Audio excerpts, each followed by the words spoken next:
ನಮಸ್ಕಾರ ವೀಕ್ಷಕರೇ, ನಮ್ಮ ಇಂದಿನ ಟಾಪಿಕ್ ಏನಂತ ಹೇಳಿದರೆ ಚಾತುರ್ಮಾಸದಲ್ಲಿ ಮಾಡುವಂತಹ 4 ವ್ರತ ಮತ್ತು ಅದಕ್ಕೆ ವೈಜ್ಞಾನಿಕ ಕಾರಣ ಏನು ಎಂಬುದನ್ನು ಒಂದು ಚಿಂತನೆ ಮಾಡುವುದು. ಮೊದಲ ತಿಂಗಳಲ್ಲಿ ಅಂದರೆ ಚಾತುರ್ಮಾಸ ಪ್ರಾರಂಭವಾದ ಮೊದಲನೇ ತಿಂಗಳೇನಿದೆ, ಆಷಾಢ ಶುಕ್ಲ ಏಕಾದಶಿಯಿಂದ ಶ್ರಾವಣ ಶುದ್ಧ ದಶಮಿ, ಈ ಕಾಲವನ್ನು ಶಾಖವ್ರತ ಅಂತ ಹೇಳ್ತಾರೆ.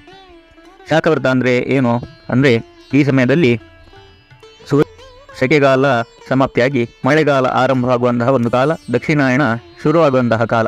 ಈ ಕಾಲದಲ್ಲಿ ಏನಿದೆ, ಭೂಮಿಯ ಒಂದು ತಾಪಮಾನ ಕಮ್ಮಿಯಾಗಿ ಅಂದರೆ ಸೂರ್ಯನ ಶಕ್ತಿ ಕಮ್ಮಿಯಾಗಿ ಚಂದ್ರನ ಶಕ್ತಿ ಜಾಸ್ತಿ ಆಗ್ತದೆ ಈ ಟೈಮಲ್ಲಿ. ಇದರಿಂದ ಸಡನ್ ಚೇಂಜಸ್ ಆಗಿ ಬಾಡಿಗಳಿಗೆ ತುಂಬ ಒಂದು ಎಫೆಕ್ಟ್ ಆಗುವಂತಹ ಒಂದು ಚಾನ್ಸ್ ಇದೆ. ಆದ್ದರಿಂದ ಶಾಖವ್ರತವನ್ನು ಈ ತಿಂಗಳಲ್ಲಿ ಮಾಡ್ತಾರೆ. ಶಾಖವ್ರತ ಅಂದರೆ ಶಾಖ ಅಂದರೆ ತರಕಾರಿ, ವ್ರತ ಅಂದರೆ ಬಿಡುವುದು, ತರಕಾರಿಗಳನ್ನು ಮತ್ತು ಹಣ್ಣುಗಳನ್ನು ಬಿಡುವುದು ಅಂತ.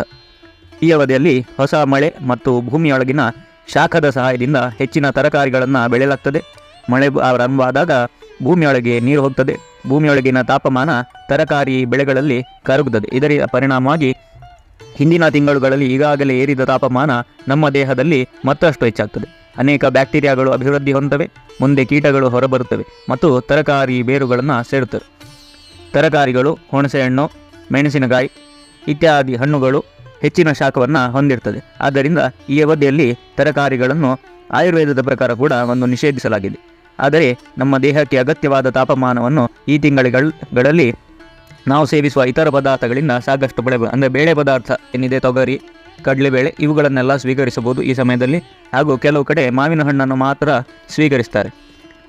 ನಂತರ ಎರಡನೇ ತಿಂಗಳು ಬರುವುದು ಶ್ರಾವಣ ಶುದ್ಧ ದ್ವಾದಶಿಯಿಂದ ಭಾದ್ರಪದ ಶುದ್ಧ ದಶಮಿವರೆಗೆ ದಧಿವ್ರತ ಅಂತ ಹೇಳ್ತಾರೆ. ಈ ವ್ರತದಲ್ಲಿ ಮೊಸರನ್ನು ಬಿಡುವುದು. ಯಾಕೆಂದರೆ ಮೊಸರು ಹೆಚ್ಚು ಶಾಖವನ್ನು ಹೊಂದಿದ ಒಂದು ವಸ್ತುವಾಗಿದೆ. ಇದು ನಮ್ಮ ದೇಹದಲ್ಲಿ ಕೊಬ್ಬನ್ನು ಹೆಚ್ಚಿಸ್ತದೆ, ಮುಂದೆ ಈ ಆರೋಗ್ಯದ ಅಡೆತಡೆಗಳನ್ನು ಕೂಡ ಉಂಟು ಮಾಡುತ್ತದೆ. ಈ ಅವಧಿಯಲ್ಲಿ ಹಸು ಮತ್ತು ಇತರ ಹಾಲು ನೀಡುವ ಪ್ರಾಣಿಗಳು ಮಿಥುನ ಕ್ರಿಯೆಯಲ್ಲಿ ತೊಡಗಿಕೊಳ್ತವೆ. ಹಸುವಿನ ಹಾಲು ಹೆಚ್ಚು ಗುಣಮಟ್ಟದ ಅನಾರೋಗ್ಯಕರ ಗುಣಮಟ್ಟವನ್ನು ಹೊಂದಿರುತ್ತದೆ. ಅಂತಹ ಮೊಸರನ್ನು ನಿಷೇಧಿಸಬೇಕು ಆ ಟೈಮಲ್ಲಿ.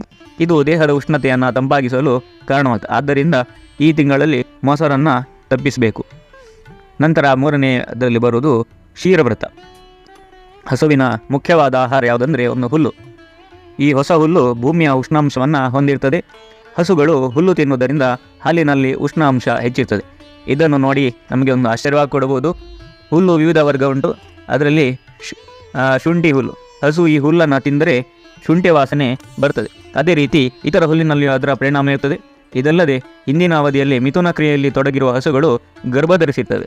ಈಗಷ್ಟೇ ಗರ್ಭಧರಿಸಿದ ಹಸುಗಳು ಹಾಲು ನಮ್ಮ ದೇಹಕ್ಕೆ ಉಪಯುಕ್ತವಲ್ಲ, ಅದು ಕರು ಏನಿದೆ ಅದಕ್ಕೆ ಮಾತ್ರ ಉಪಯುಕ್ತ. ಅದರಂತೆ ಈ ತಿಂಗಳಲ್ಲಿ ನಾವು ಹಾಲನ್ನು ನಿಷೇಧಿಸ್ತೇವೆ. ನಂತರ 4ನೇ ತಿಂಗಳಲ್ಲಿ ಬರುವಂಥದ್ದು ದ್ವಿದಳ ವ್ರತ. ಈ ದ್ವಿದಳ ವ್ರತ ವಾತಾವರಣದ ತಾಪಮಾನವನ್ನು ಹೊಂದಿರ್ತದೆ, ಅಂದರೆ ಉಷ್ಣಾಂಶವನ್ನು ಹೊಂದಿರ್ತದೆ. ನಮ್ಮ ಜೀರ್ಣಶಕ್ತಿ ಕಡಿಮೆ ಆಗ್ತದೆ. ಅದಕ್ಕೆ ದ್ವಿದಳ ಧಾನ್ಯಗಳು ಏನಿವೆ, ಉದ್ದು, ನಮ್ಮ ದಾಳಿ ಇಂಥದ್ದೆಲ್ಲ, ಒಂದು ದಾಲ್ ಎಂಥ ಉರದ್ ದಾಲ್, ಮೂಂಗ್ ದಾಲ್ ಇಂಥವುಗಳು ಎಲ್ಲ ನಿಷೇಧಿಸಬೇಕು ಈ ಸಮಯದಲ್ಲಿ. ಹೀಗೆ ಎಲ್ಲವೂ ನಾವು ಮಾಡುವಂತಹ ವ್ರತಗಳು ವೈಜ್ಞಾನಿಕವಾಗಿ ಇವೆ. ಯಾವುದು ಸುಮ್ಮನೆ ಒಂದು ಮುಂಚೆಯಿಂದ ಆಚರಣೆಯಲ್ಲಿದೆ ಅಂತ ನಾವು ಮಾಡಬೇಕಂತ ಇಲ್ಲ.